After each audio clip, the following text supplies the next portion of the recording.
Europe 1, 10h, 11h30. Culture Média. Thomas Hill.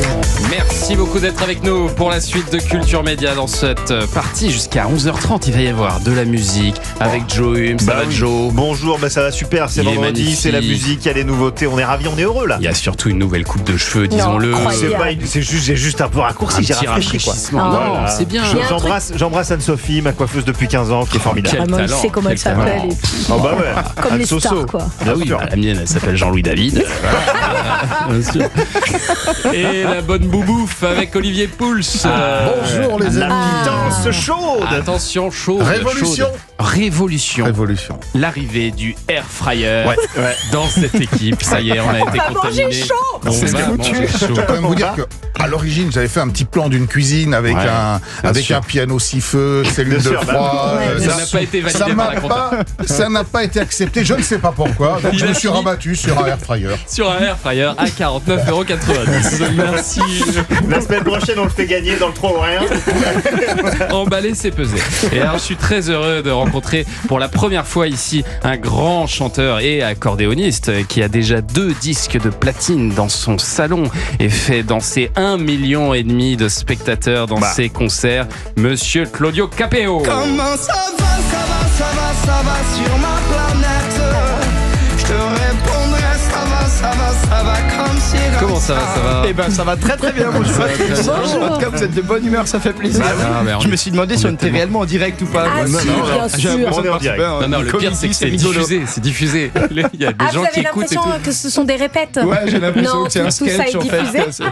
Vous êtes bien rigolo, ça fait du bien. On est content de vous recevoir et de vous entendre parce que vous allez chanter en live dans un instant votre nouveau single qui s'appelle Madame et dont je suis déjà fan. Je vous le dis, je l'ai passé au bureau 18 fois hier. C'est sympa. Et ça sort aujourd'hui, ça sort ce Tout matin à fait, même. c'est ce matin, vous êtes les premiers. C'est le premier truc sur lequel je suis tombé quand j'ai ouvert ma plateforme musicale ce matin. Et alors, ce qui est beau sur la pochette, vous le verrez, c'est que Claudio est avec une rose. Voilà. Et regardez, il est venu ce matin pour ceux qui nous regardent sur Europe 1.fr. d'Alsace. C'est vrai, des roses d'Alsace. Elles ont fait du voyage. Bon, elles sont pas alsaciennes, mais elles viennent d'Alsace. Elles sentent bon. Des roses hollandaises qui sont passées par l'Alsace. Qui sentent très bon. Elles ont passé la douane, tu vois. Merci Qu'est-ce qu'il y a dedans pour ce cadeau, ça nous fait très plaisir. Il en a offert à toute l'équipe. Voilà. Il a distribué de l'amour ce matin et nous, on va dresser votre portrait sonore avant de parler de Madame. Des petits sons pour mieux vous connaître. Voici le premier. Son homme est un artiste, c'est un drôle de petit gars, un accordéoniste qui sait jouer la java. Elle écoute la java, mais elle ne la danse pas. C'était aux 3 Baudets. Elle ne regarde même pas la grande Edith. Et alors vous mettez Claudio Capeo à l'accordéon à l'âge de 6 ans. J'ai vu ça. Qu'est-ce qui vous a attiré vers cet instrument qui a plutôt une image désuète? Eh ben je sais pas, c'est plutôt bizarre, mais c'est plutôt ce côté étrange. Voilà, cette boîte à musique que je ne comprenais pas du tout. Mon premier intérêt pour cet instrument-là, c'était de le prendre dans les mains, pouvoir le sentir, pouvoir comprendre comment que ça fonctionnait, quoi. C'est pas une flûte où tu souffles dedans, c'est pas, enfin il y a tout un mécanisme à engager pour que ça puisse fonctionner. Et puis voilà. Et qui vous l'a montré pour la première fois? Alors la toute première fois, je suis arrivé dans une école de musique chez moi en Alsace, à Cernay, et puis c'était un petit garçon qui s'appelait Daniel Gélino qui était en train d'en jouer. Je m'en rappelle très bien parce que par la suite je lui ai racheté son accordéon. Et c'est là où j'ai eu un coup de cœur en fait pour cet instrument, sans me dire que c'était désuète ou que c'était un petit peu passé de mode. C'est ce que je voulais faire. C'était comme une évidence. Et vous allez rigolo quoi. Et vous allez sillonner l'Europe avec votre accordéon. Totalement. J'ai commencé à 5 ans, j'ai commencé à faire les championnats de France, championnats d'Europe dans ma catégorie bien sûr. Ouais. Et c'est vrai que j'ai jamais arrêté quoi. C'était. Alors vous avez arrêté un moment à 14 ans. Vous avez mis un peu de côté l'accordéon et vous êtes entré dans un groupe de métal. Ouais. Ah oui, d'accord. Parce que j'étais un rocker. Non, parce que ça marchait pas avec les filles, mais ça j'ai dit 1000 fois. C'est vrai que l'accordéon, au bout d'un moment, ça m'a cassé les pieds, j'ai laissé tomber.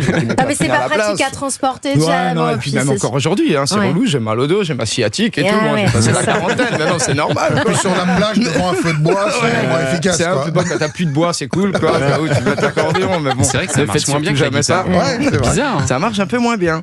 Et alors, vous avez ajouté une autre corde à votre arc, la chanson. La chanson, ça arrive vers 20 ans, c'est ça? Ouais, un petit peu plus tard, une vingtaine d'années, c'est voilà, et puis première fois où je chantonne un petit peu dans ma chambre, et puis finalement, je me dis pourquoi pas, et puis.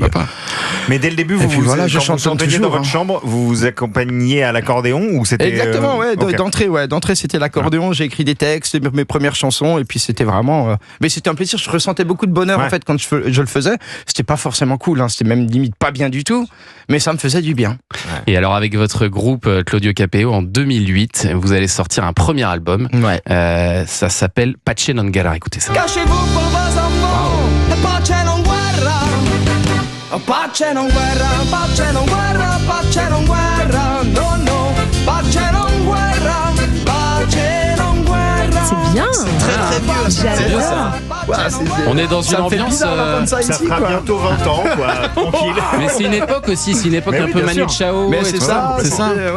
Mano Negra. J'étais complètement là-dedans. J'adorais ça avec cet album Clandestine qui était sorti. C'était en boucle. C'était 10 fois. J'ai vu 10 fois en concert. Voilà. C'était un peu la révolutionnaire. On avait besoin de paix. On avait besoin de. On n'a plus du tout besoin de paix aujourd'hui. C'est Babylone, on n'a plus besoin. Là, ça va. Et puis alors, vous avez fait les premières parties d'artistes de renom à l'époque. À l'époque, sans être connu. On a fait Yannick Noah. On a fait. J'en ai fait plusieurs, quoi. Après. On a toujours travaillé, on a toujours été dans le vif, on a toujours été dans la musique, toujours dans cette sincérité des mots et voilà, sans se voiler la face, ce plaisir-là qui a toujours été, qui a été merveilleux, quoi. Vous avez joué vraiment partout, Claudio Capéo, mais vraiment partout. Porte des Lilas. Vraiment partout. Porte des Lilas. Vous avez été musicien dans le métro parisien.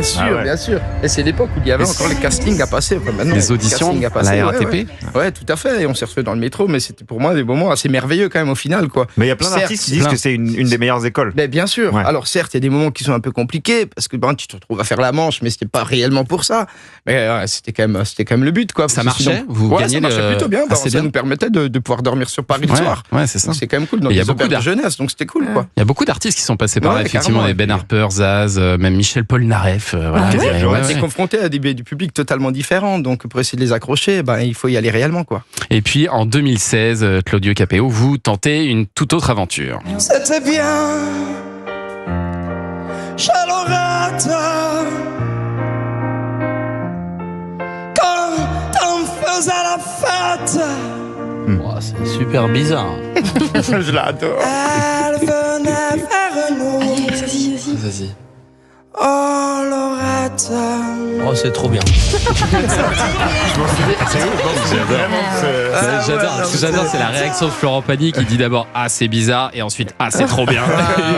C'est le seul qui est allé d'ailleurs. Pardon ? C'est le seul qui s'est retourné, Florent Pagny. C'est le seul qui s'est retourné, ouais, tout à fait. À sa place, je me serais pas retourné sur moi, mais c'était génial. Je sais pas, parce que je me considérais pas du tout chanteur à cette époque-là. C'était vraiment la dernière chance pour Capéo. On s'est dit, on y va, on va tenter le coup. Mais quelle signature vocale. C'est ça. Je réécoute le sonore, ça me tend. C'est pas évident. Et au final, ça l'a fait, quoi. Ça l'a fait, et très vite, vous avez sorti ce tube, Un homme de vous. Et là, tout est allé très vite, très fort. Votre premier album, 300 000 exemplaires, ça a été un immense succès. On vous souhaite le même succès pour ce nouvel album qui va arriver prochainement. Et on a la primeur donc de votre nouveau titre qui s'appelle Madame, et vous allez le chanter en live là tout de suite là, juste Claudio après Capéo, la pub. il va chanter. Là, il va chanter. Enfin, à 11h15, il chante pas vraiment. Mais si, vous allez voir la démonstration vocale. C'est tout de suite sur Europe 1.